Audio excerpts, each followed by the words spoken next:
On this episode of Intent Topics, we have special guest Jonathan Monk of Smokin Solutions. John will be speaking about his experiences consulting on strategy, marketing, and design in the cannabis industry.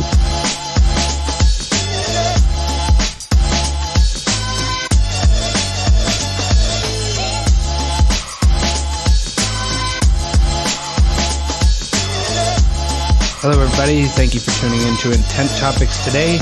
Today we are back in the cannabis space. We have Jonathan Monk from Smokin Solutions with us today. John, excited to have you on the show. Tell us what you are doing now and how you got there. Thanks for having me, Logan. I appreciate it, guys. So Smokin Solutions was founded 10 years ago by my business partner. I came on about 6 years ago. At that time, the cannabis industry was completely different than, how it looks today. We operate out of Philadelphia, so we're on the East Coast. There was no legal cannabis spaces here at the time, and really out west, it was still pretty medical. There wasn't an influx of capital. There wasn't a lot of, ancillary businesses involved. So for us, we were in it in the beginning, and we're still in it now. So I think over 10 years, what we've done and how we've changed has changed as well as the cannabis industry has. So while we started mostly as a digital marketing company doing, running social campaigns or SEO campaigns or web design or things like that for clients in the cannabis industry, we have a three-pronged approach, we like to call it, with every project. So we lead through three pillar service areas, which are strategy, marketing, and design. So marketing and advertising, they're a little bit different, but we kind of group them together. So, while we started with, traditional, digital campaigns, we're now doing, we're writing dispensary applications. We're doing state-by-state expansion for dispensaries, for growers.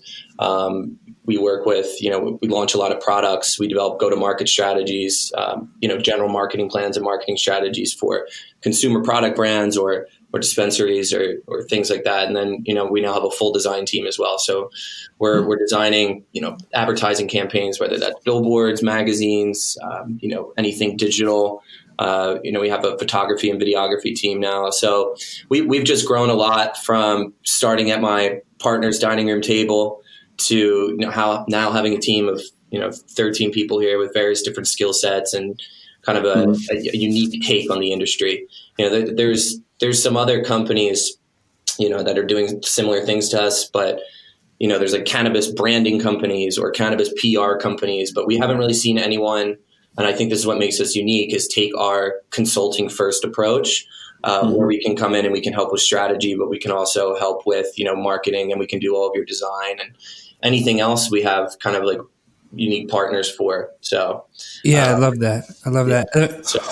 One of the things that you said that was interesting is, and this is kind of how I've always seen marketing from my background, is, how you present yourself to the world, in your marketing and your advertising needs to map all the way back into the back room. So it sounds like you guys have taken that a step further and said, all right, there's a legal component that's very important in the cannabis industry. Now, are you mapping that sort of legal consulting component to like, this is now, how are we, with the expansion, how are we doing marketing, all that kind of stuff? Is it, so you're very holistic in that sense, huh?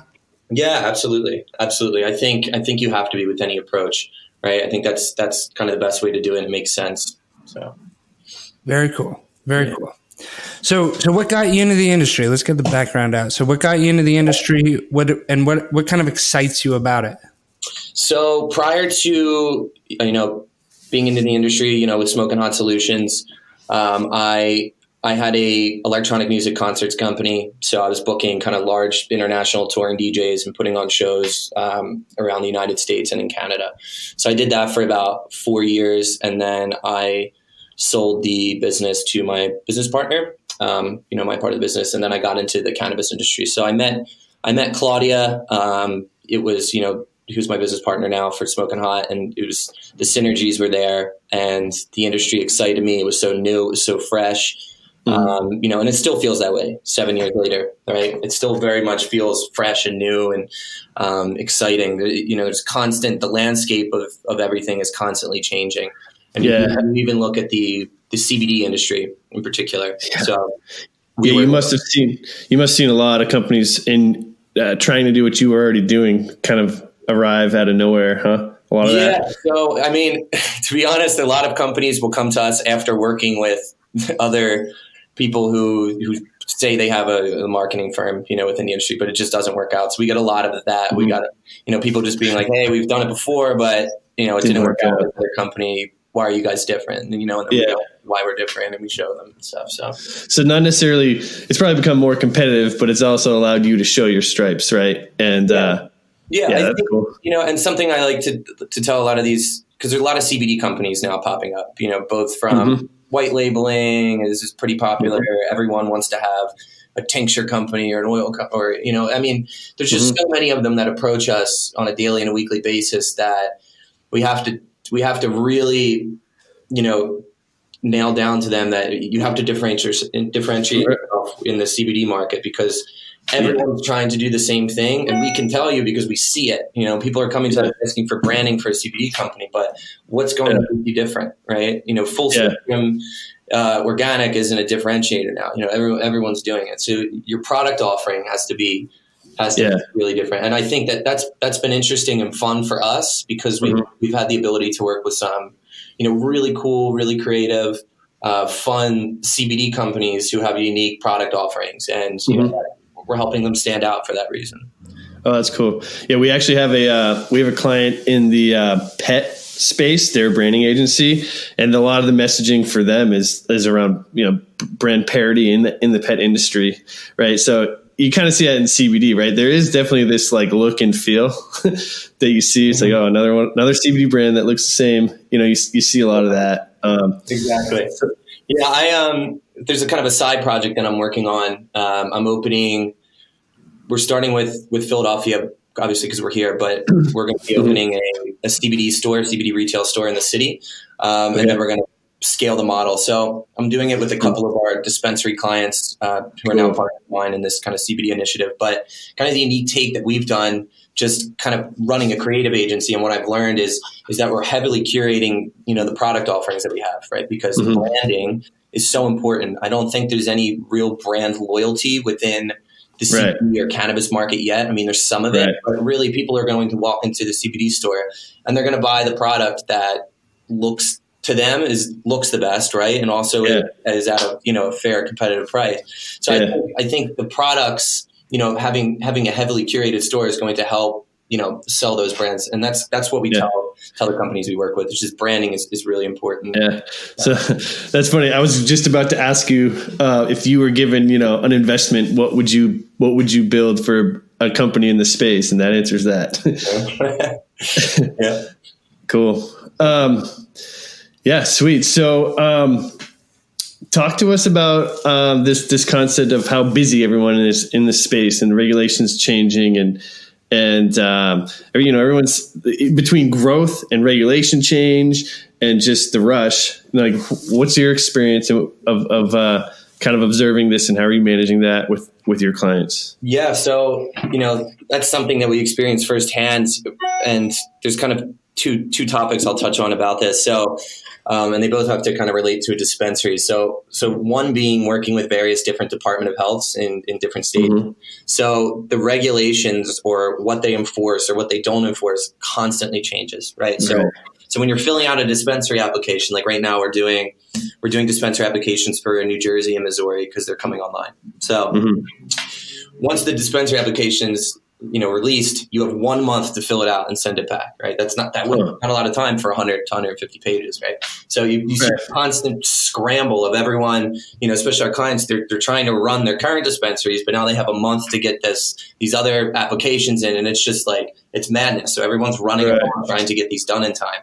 And then in the midst of all that, you have the Department of Health in the states where you're already open, and their regulations are constantly changing. So for instance, when we launched a couple of dispensaries in Pennsylvania, the regulations sent by the Department of Health were, you couldn't do this, you couldn't do this, you could do this, whatever. And now all those things completely changed a year later, right? We're now doing billboard advertisements. We're now doing store promotions, and for instance, this is another thing interesting too. So last week last month, Pennsylvania Department of Health said you no longer can bring anyone into the dispensary with you. So it wasn't always like that, for the first 2 years that dispensaries are in operation. So everything's constantly changing. Mm-hmm. There's so many different pieces involved, and it's exciting, but it's also a bit stressful. And I think that's why everyone's running around that really. Yeah. As a business, do you assume any liability around this regulation kind of consulting? I think we have our proper insurances and things like that, but we do our due diligence. Right. We've been doing it for a long time. So sorry, go ahead. So you just know the regulations down pat it all makes sense to you when you read it. And okay. We work with a lot of different partner law firms when we're doing the dispenser applications, and anytime we're doing any advertising or marketing, we always submit to the Department of Health for approval. So this is a lot of steps involved, but that's, by working with us, we know all that kind of stuff. So we try to avoid any fines or any wrist slapping or anything like that. We're usually really careful with what we do. And I don't think we don't assume too much liability on that end, but we're covered just like any other company. So cool. So let's go to the sort of like the changing liability and the changing legalities here. How have you seen that impacting your client's business?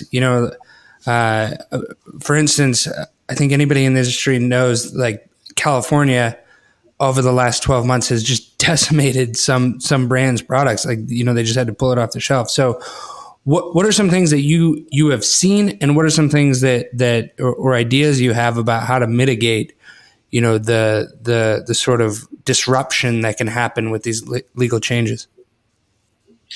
Yeah, I think it's important to kind of always, mitigate your risk by having different plans in place, or, having different actions that or things that you can do, to kind of counter any revenue loss or any protected revenue loss from a change in like a regulation or something like that. It's easy to kind of look at it in hindsight and say, oh, we should have done this or we should have done that. But sometimes there is no real way to avoid it, especially in states like, California.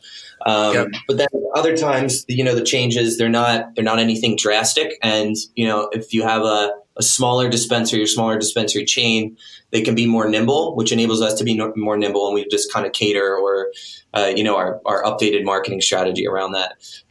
So I think, we touched on this a little bit before, but for us, kind of when we approach every project, is since the industry is changing so much, the marketing plan and the approach and the strategy should be changing just as often. So we like to kind of update that and look at that on a quarterly basis based on, any new legalities or legislation or, whatever it may be. So if we're starting with a dispensary and we have X marketing strategy, and then all of a sudden edibles become legal and now they can sell edibles, that drastically changes, how we're going to market the brands, what products we're going to carry, how many SKUs we're going to have of this, what the pricing is. So, it's constantly changing. It's not just, hey, you open up and then you can do all these different things. I think also another thing too in California is the limit put on certain, sublingual and various different edibles with up to 10 milligrams and things like that. So when you have limits like that, then you kind of take out a whole clientele.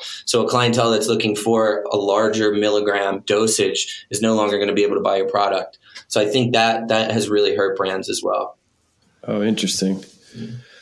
Interesting. So talk to us about, when we look at like cannabis brands or CBD brands. Now I know you probably have a playbook. You don't want to give away the farm, but what are some of the things that you've seen as, elements of a successful cannabis or CBD brand? Yeah. So I think the important thing is, and what we try to stay away from is just looking like everyone else, right? Yep. So a good name is really important. A great name is very important. Colorways and the way you present it are also very important. I think taking the required time to develop a brand or a branding guide or a logo or that whole process, that could take several months. Right. To do it the right way. Anytime a company tries to rush it, it's usually not that great. Another thing too, kind of when marketing that brand or marketing these specific products online, is that there's a lot of limitations. So with like social media advertising and Google AdWords in particular. So those are both really great tools, but you unfortunately can't really use them for any companies in our industry. There's a couple workarounds, but generally speaking, 95% of the brands are not going to be able to advertise through those mediums. So, and this is what I kind of tell everyone, prospective clients and our team here, is that this forces us and enables us to be more creative. So we have to be extremely creative with our approach, because there's only certain places where you can spend money on advertising, right? So you can do it on industry outlets, you can do some billboards, but you can't do radio and TV.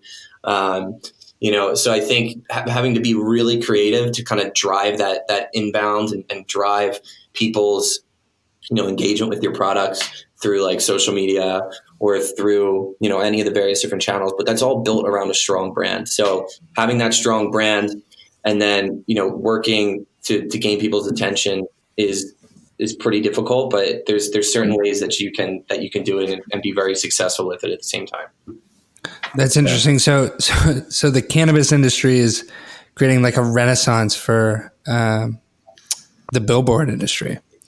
I love it. We love it. It's a big thing that we do. And I think, and this is kind of what I tell everyone too, is in a new market, right? So say a state just legalizes marijuana. So all of a sudden you're going to have these influx of billboards, or certain companies will do it to start and then more will follow. But imagine being a driver, right? You're driving up the highway and you see marijuana for the first time ever in your life on a billboard.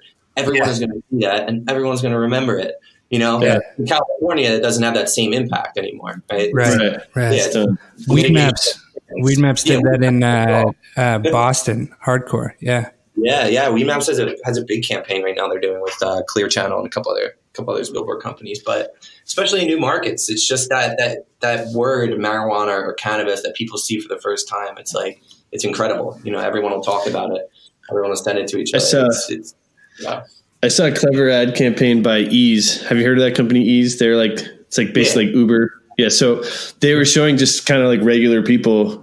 It was like a nurse with a CBD pen or something, right? I thought that was a really clever, but to see that on a billboard is just like, wow, it's a regular person consuming, like this is a whole new world, Yeah.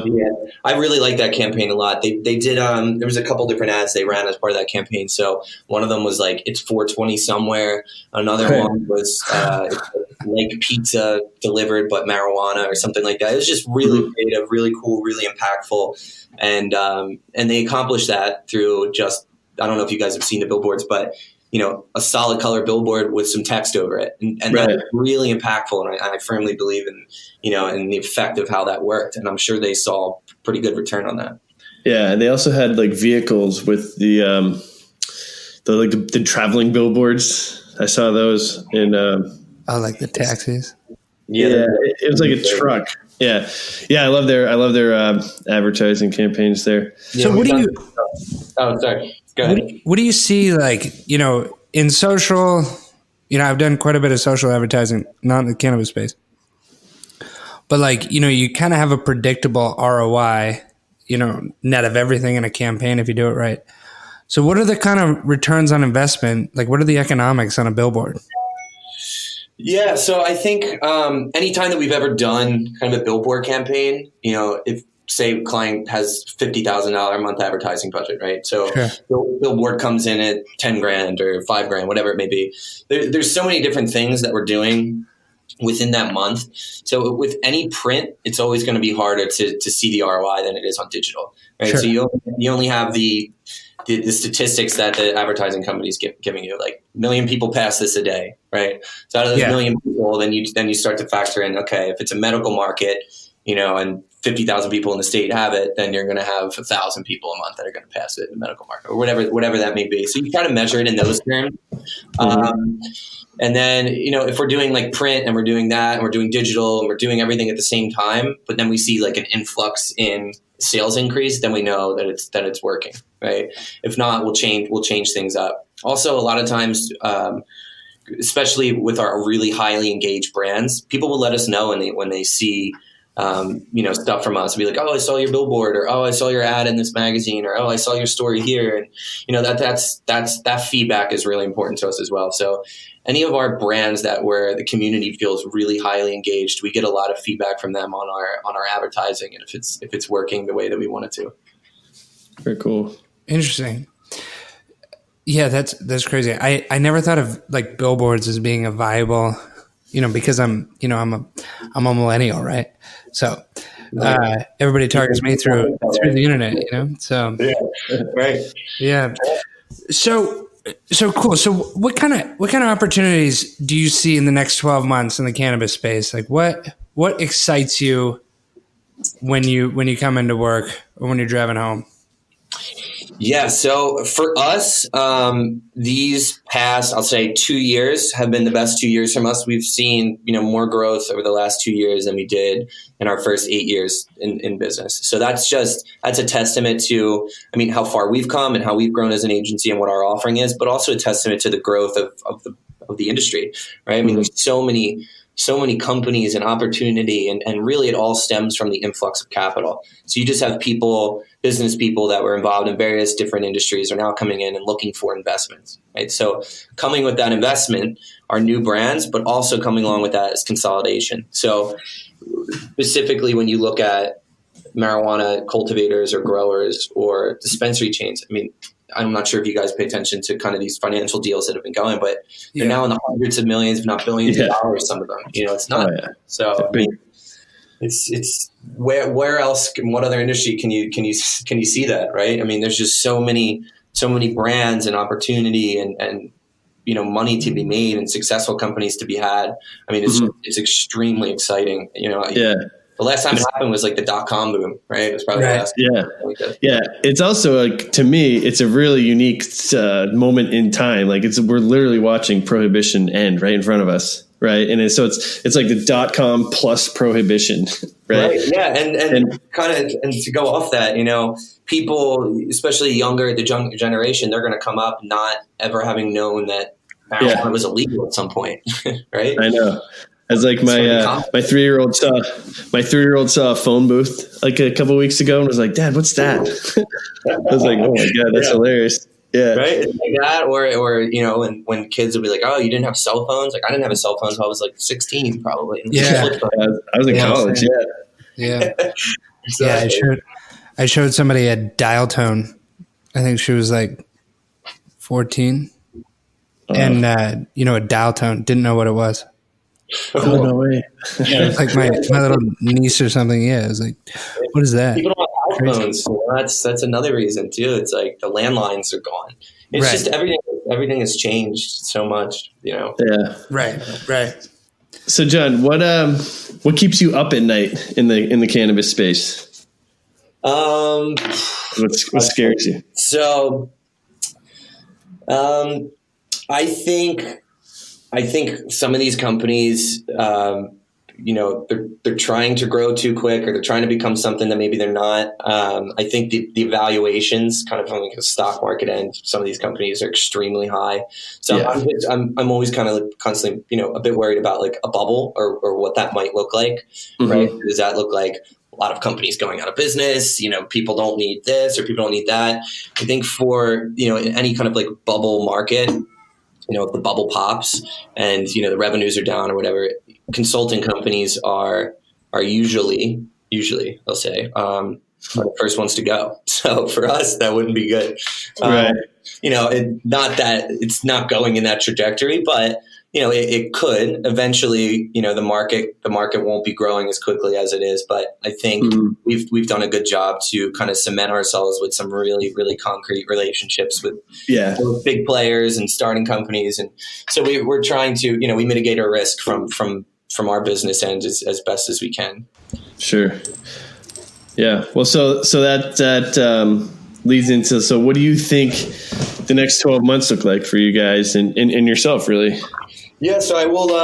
I'll give you a little teaser about kind of what we're doing internally. So, all right, we've spent a lot of time over the past 6 months developing an advertising, marketing, and rebranding campaign for ourselves. So we are actually changing our name. as a company. So the reason that we did this is we felt that Smokin Hot Solutions was proper naming and proper description of kind of our company and what we were when we started.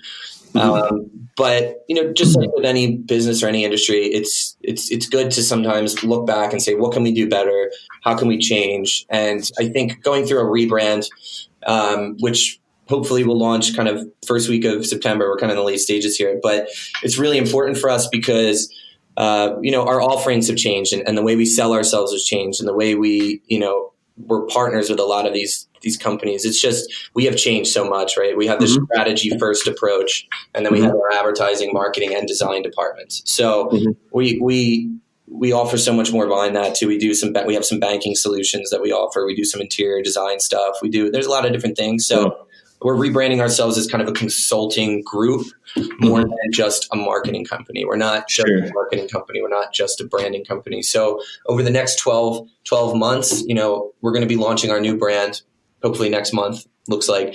And then kind of the marketing and advertising campaign. We're going to run a huge campaign, both from paid advertising and digital marketing. Cool. That's kind of what the next year is going to look like for us. Just really, really blowing up our new brand, and reaching as many people as we can.